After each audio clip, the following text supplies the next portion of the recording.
As a judge, you are expected to be conscious of the injustices of the past and play a role as and when the facts and the law allow you to help heal the country by rendering just judgments that will normalize the otherwise abnormal situation that obtains in South Africa.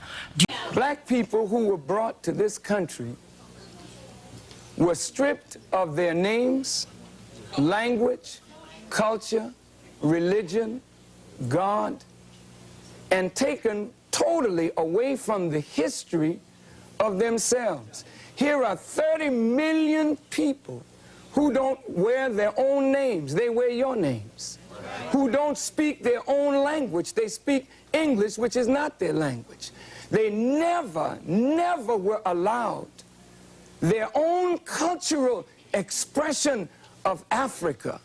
Don't you realize that when you turn a people upside down and inside out, then sell them not for a day, not for a year, but for 300 years, and deny us the human right to know, to read a book, to learn, to understand. And then after 300 years of that, you allow us into the church, but by that time you've painted Jesus white, God white, the angels white, and then all these black people have been subjected to a form of white supremacy, which produces in the reverse a black inferiority.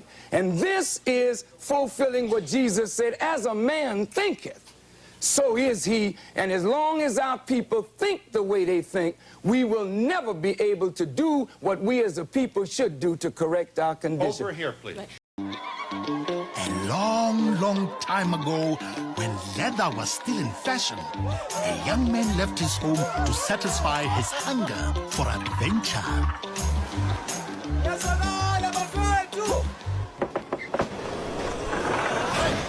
His name was Big Mjonana, prince of the Mutsamai tribe. A man with a spirit so untamable, he tamed the spirit of others. He was unstoppable.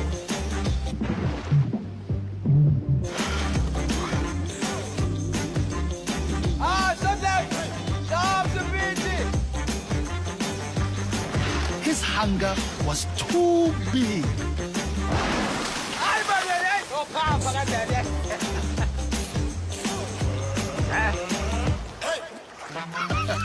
Nothing or no one could shake Mjonana's confidence.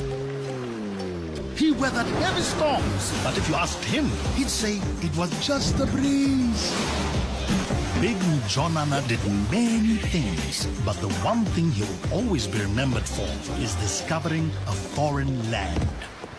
Wala mang gamla? So, Piri, wala. Is dat? Er is geen één ding, meneer.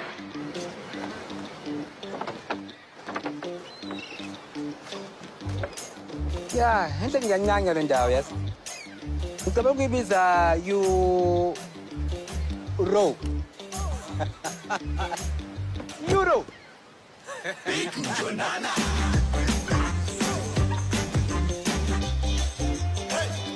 And that is the legend of Big John.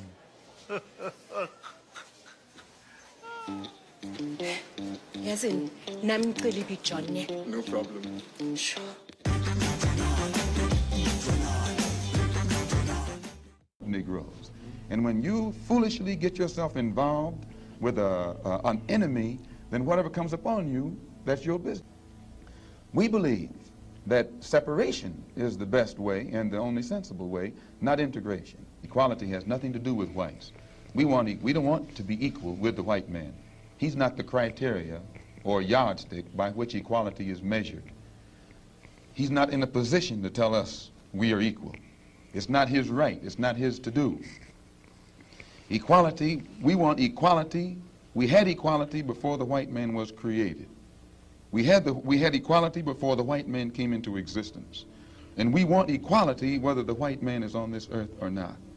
Equality means the opportunity to develop all of our dormant potential, all of our dormant capability.